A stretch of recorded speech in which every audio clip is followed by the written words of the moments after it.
महाविकास आघाडीमध्ये मुख्यमंत्री पदावर काँग्रेसने दावा केलेला आहे आणि त्यावर बोलत असताना संजय राजाराम राऊत ह्याला अचानक लोकसभेमध्ये काँग्रेसला 2च जास्त मिळाले,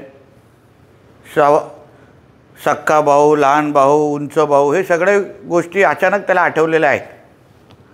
पण मुळामध्ये महाविकास आघाडीमध्ये उबाटा हे सावत्र भाऊची भूमिका निभावत आहेत, ना घर का ना घाट का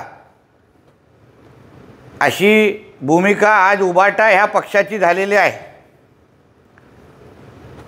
दिल्लीभर मुजरा करून पण उद्धव ठाकरेला काही मुख्यमंत्री पदाचा चॉकलेट हातात कोण द्यायला तयार नाही आहे।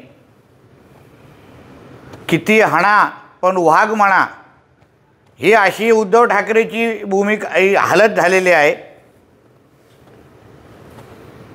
आणि कितीही काँग्रेसच्या समोर नाक रगडलं तरी, कितीही तुतारीच्या समोर नाक रगडलं तरी उद्धव ठाकरेला ह्या जन्मात तरी त्याला मुख्यमंत्री पद हे मिळणार नाही, हे सरळ स्पष्ट झालेलं आहे। म्हणून कितीही काँग्रेसच्या समोर छाती फुगवण्याचा प्रयत्न केला तरी महाविकास आघाडीच्या बैठकीमध्ये उबाटावाल्यांना काँग्रेसवाले, राष्ट्रवादीवाले चहा पण विचारत नाहीत। खुर्ची सोडा, स्टूलवर बसवण्याची वेळ आलेली आहे। अशा पद्धतीची अवस्था ह्या उबाटा पक्षाची झालेली आहे। म्हणून उगाच सकाळी उठून या संजय राजाराम राऊतनी फुशारक्या मारू नये। तुमच्या लायकी एवढंच तोंड उघडलं तर काँग्रेस तुम्हाला काहीतरी तुकडे फेकेल, नाहीतर सिंगल डिजिट आकडे अगर उद्या उबाटाला मिळाले, कारण का आपण अगर लोकसभेमध्ये पाहिलं तर उबाटाचा स्ट्राईक रेट हा सर्वात खराब आहे।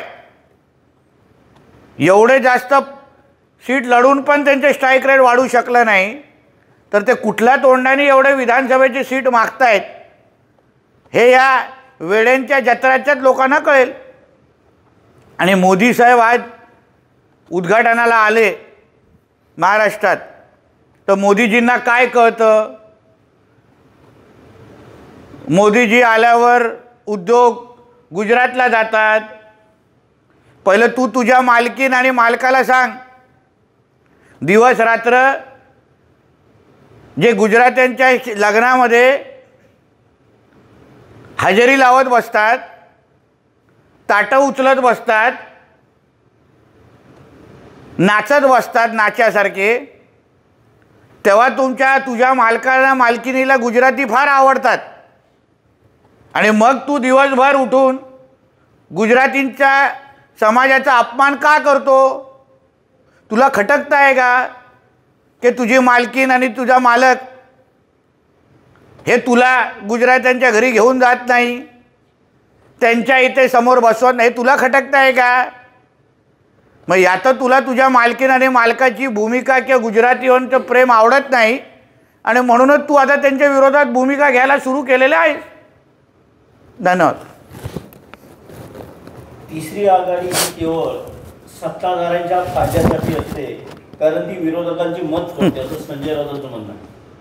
म्हणजे बच्चू कडू असतील, छत्रपती संभाजीराजे असतील, हे जे तिसरी आघाडी करणारे हे जे पक्ष आहेत ते काय लहान मुलं नाही आहेत, त्यांच्या मागे पण जनाधार आहे, त्यांच्या मानणारा एक वर्ग आहे। म्हणजे त्यांना कमी लेखून तू स्वतःची कॉलर टाईट करण्याचा प्रयत्न करतोयस का? प्रत्येक आपल्या आपल्या ताकदीनुसार राजकीय निर्णय घेतो। तुझ्यासारखं काँग्रेसच्या मागे नाक रगडत जाण्याची भूमिका त्यांची नाही आहे। जम्मू काश्मीरला मोदींनी पूर्ण राज्याचा दर्जा देण्याची मागणी केली आहे, मग आमचा जो भाग गुजरातला आलेला आहे तोही परत द्या, असं संजय राऊत मागणी करतात। म्हणून गुजरातच्याबद्दल बोलण्या अगोदर पहिला आपल्या मालकींची परवानगी घे, त्यांना विचार की गुजरातींबद्दल मी बोलू का, नाहीतर असलेला सामन्याचा पगार पण तुझा बंद व्हायचा। कारण का तुझी मालकीन आणि तुझा मालक हा दिवस रात्र गुजरातींच्या लग्नामध्ये तिथे पडलेले असतात, म्हणून पहिली त्यांची परवानगी घेतली आहेस का गुजराती समाजाबद्दल बोलण्याची, आणि मग थोबाड उघड.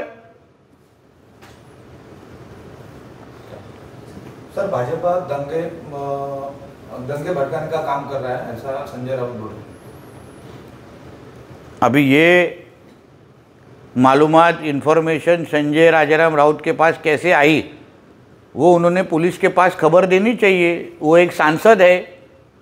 देश में कोई अगर दंगे भड़काने का काम कर रहा होगा और उसकी इन्फॉर्मेशन अगर किसी सांसद के पास होगी तो उसकी जिम्मेदारी है आईबी और पुलिस के डिपार्टमेंट के पास वो इन्फॉर्मेशन देने की. तो ऐसी कोई इन्फॉर्मेशन रहेगी तो उनको देना चाहिए. और वो दंगा भड़काने का मतलब क्या, हम अगर हिंदुओं की बाजू ले रहे हैं, हिंदुओं के हित में बात कर रहे हैं, तो कोई दंगा भड़काने की काम नहीं है. जिस तरीके से हमारे गणेश चतुर्थी के विसर्जन के दिन पे हर जगह दंगे भड़के, पथराव हुआ, तो हिंदुओं का हित के बाजू में बोलना मतलब दंगा भड़काने का काम नहीं होता. मोदी आते हैं जाते हैं लेकिन पता नहीं चलता है कैसा उद्घाटन करते हो. तो इतना अगर तुमको खुजली होएगा तो जाके उधर खड़े रहो. हमको रिबन पकड़ने वाला कोई तो आदमी उधर चाहिए, क्योंकि मोदी जी को देश के जनता ने तीसरी बार चुन के दिया है. मोदी जी का अनुभव ये तेरे उद्धव जी के मिला के भी बहुत ज़्यादा है. तो इसलिए मोदी जी के ऊपर बोलने की हैसियत और औकात ये संजय राजाराम राउत की नहीं है. वो ऐसे भी बोल रहे हैं मुख्यमंत्री बदलापुर मामले में आप्टे और कोतवाल को बचाने का काम कर रहे हैं. जिस तरीके से दिशा सालियान और सुशांत सिंह के मैटर में तेरा उद्धव ठाकरे आदित्य ठाकरे को बचाने की कोशिश करे, उस तरह के बचाने की कोशिश कर रहे हैं क्या, उस सवाल का जवाब संजय राउत ने देना चाहिए. एबीपी माझा, उघडा डोळे बघा नीट.